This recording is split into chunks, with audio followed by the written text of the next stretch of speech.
छोटे कपड़ों वाली बीवी। अजित एक छोटे कस्बे में रहने वाला सीधा सादा लड़का था। उसकी शादी दिल्ली की रहने वाली सौम्या के साथ हो गई। सौम्या बहुत ही फैशनेबल लड़की थी। अजित की नौकरी छोटे कस्बे में होने के कारण सौम्या भी अजित के साथ छोटे शहर में रहने के लिए आ गई। सौम्या, तुम्हारा ड्रेस कुछ ज्यादा छोटा है, इसे पहनकर यहाँ बाहर मत निकलना। अरे, तुम्हें पता नहीं, मैं दिल्ली की मॉडल लड़की हूँ और मैं तो हमेशा ऐसे ही कपड़े पहनती हूँ। तुम्हारी बात सही है सौम्या, लेकिन इस शहर के माहौल के हिसाब से कपड़े कुछ ज्यादा ही छोटे हैं।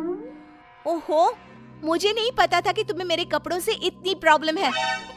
सौम्या, मुझे तुम्हारे कपड़ों से कोई परेशानी नहीं है, लेकिन अगर तुम ऐसे बाहर जाओगी तो लोग तुम्हें अजीब ढंग से देखेंगे।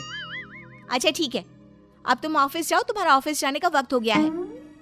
अजित को लगता है कि शायद सौम्या ने उसकी बात मान ली है। वो ऑफिस चला जाता है। थोड़ी देर बाद सौम्या अपना शॉर्ट ड्रेस पहनकर घर से बाहर सब्जी लेने के लिए जाती है। भैया, आधा किलो टमाटर देना। मैडम जी, कहीं बाहर से आए लगते हो, पहली बार शहर में आई हो का? तुमसे क्या मतलब? और तुम मुझे ऐसे घूर घूर के क्यों देख रहे हो? अरे नहीं नहीं, ऐसी कोई बात नहीं है, बस आपके कपड़ों को देखकर लग नहीं रहा कि आप शहर की रहने वाली हैं। तुम अपने काम से काम रखो, मैं चाहे कुछ भी पहनूं, तुम्हें उससे क्या? सौम्या सब्जी लेकर अपने घर चली जाती है। शाम को अजित घर वापस आता है। सौम्या, कल मम्मी पापा आ रहे हैं। देखो, तुम ना उनके सामने साड़ी पहन कर रहना, वरना मम्मी बुरा मान जाएंगी। अरे यार, तुम भी ना जब देखो तब मेरे कपड़ों को लेकर परेशान रहते हो। अरे बस 2 दिन की तो बात है सौम्या, उसके बाद तो मम्मी पापा वापस घर चले जाएंगे। अच्छा ठीक है ठीक है। अगले दिन अजित ऑफिस चला जाता है और पीछे से सौम्या के सास ससुर घर पर आते हैं। लेकिन अजित के घर पर ना होने की वजह से सौम्या ने साड़ी नहीं पहनी थी और वही छोटे कपड़ों में वो अपनी सास के सामने आ जाती है। नमस्ते मम्मी जी, पापा जी, कैसे हैं आप? अरे मैं तो आंखें बंद कर लेता हूँ, ये बहू ने कैसे कपड़े पहने हुए हैं। राम राम राम राम राम। अरे बहू, तुमको जरा भी शर्म नहीं आती? अपने सास ससुर के सामने इतना छोटा ड्रेस पहनकर घूम रही हो। क्या अजित ने तुमको बताया नहीं कि हम लोग तुमसे मिलने आ रहे हैं? बताया तो था, लेकिन वो क्या है ना मम्मी जी, पापा जी, मुझे तो ऐसे ही कपड़े पहनने की आदत है। जरा मेरे साथ चल, मैं तुझे सिखाती हूँ कैसे कपड़े पहनते हैं। सौम्या की सास सौम्या का हाथ पकड़कर उसे कमरे में ले जाती है और उसकी शॉर्ट ड्रेस के ऊपर जबरदस्ती साड़ी पहना देती है।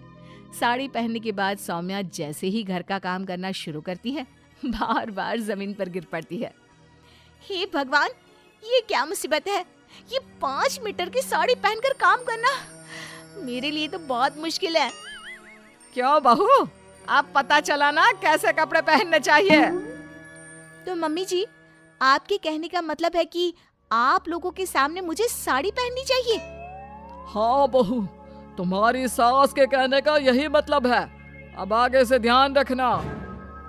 शाम को जब अजीत ऑफिस से लौट कर आता है तो सौम्या को साड़ी में बेहाल देखकर उसे बहुत हंसी आती है। लेकिन अगली सुबह जब सौम्या सोकर उठती है तो उसके कपड़े देखकर अजीत और उसके माँ बाप का सर घूमने लगता है। अरे सौम्या, तुमने ये क्या पहना है? आपकी मम्मी ने साड़ी पहनने के लिए कहा था तो मैंने साड़ी पहन ली। लेकिन सौम्या, तुम्हारी साड़ी तो घुटनों तक ऊंची है, जैसे ये साड़ी ना हो कोई मिनी स्कर्ट हो।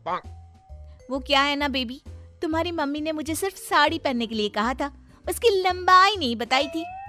हे भगवान, ये कैसी बहू पल्ले पड़ी है? अरे ये क्या अजूबा बनकर घूम रही है? लगता है मुझे फिर से आंखें बंद करके ही रहना पड़ेगा। अरे पापा जी, आप एक बार आंखें बंद कर ही लीजिए, बार बार डायलॉग मारते रहते हैं।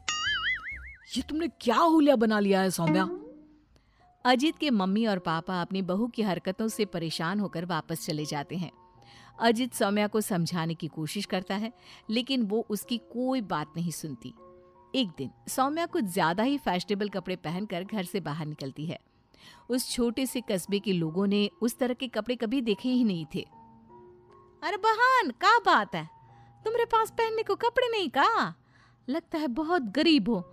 चलो मेरे साथ, मैं तुम्हें अपनी पुरानी साड़ी दे दूंगी। हाँ, पागल हो गई है क्या?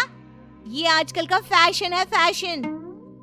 सौम्या जैसे ही थोड़ा आगे बढ़ती है, अरे देखो बेचारी कितनी गरीब है, इसके कपड़े भी फटे हुए हैं। लो ये 10 रुपए रख लो। हाँ कोई बात नहीं। अरे मैं कोई भिखारी थोड़ी ना हूँ। कितने अजीब लोग हैं यहाँ के, इनको फैशन का मतलब भी नहीं पता। थोड़ा आगे जाने के बाद कुछ बच्चे सौम्या को देखकर जोर जोर से हंसने लगते हैं। अब तुम लोगों को क्या प्रॉब्लम है? क्यों हंस रहे हो ऐसे? आंटी आप बहुरूपिया है ना? हाँ? बहुरूपिया क्या होता है?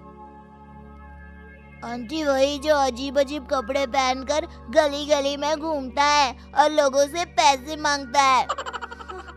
तुम्हारा दिमाग खराब हो गया है? मैं कोई बहुरूपिया नहीं हूँ। लेकिन आपकी हालत देखकर तो ऐसा ही लग रहा है। तभी वहाँ पर एक औरत आती है। अरे बच्चों, ये तो कोई पागल औरत लगती है। देखो इसके कपड़े भी फटे हुए हैं। हे भगवान, मैं सच में पागल हो जाऊंगी। इस शहर के लोग बड़े अजीब हैं। मेरे फैशन को न जाने क्या समझ बैठे हैं। फिर सौम्या अपने घर लौट आती है और जोर जोर से रोने लगती है। सौम्या को इस तरह रोता देखकर अजित को कुछ समझ नहीं आता। अरे क्या हुआ सौम्या, तुम इतना क्यों रो रही हो? किसी ने कुछ कहा क्या? इस शहर के लोग पूरे पागल हैं। मेरे फैशन वाले कपड़ों को देखकर न जाने कैसी कैसी बातें करते हैं। तभी अजीत और सौम्या को घर के दरवाजे पर जोर जोर से खटखटाने की आवाज आती है। बाहर जाकर देखते हैं तो 2-3 औरतें वहां पर खड़ी हुई थी। कौन है आप लोग और क्या हुआ? अरे आपके घर में एक औरत रहती है ना, फटे हुए कपड़े पहनकर घूमती है।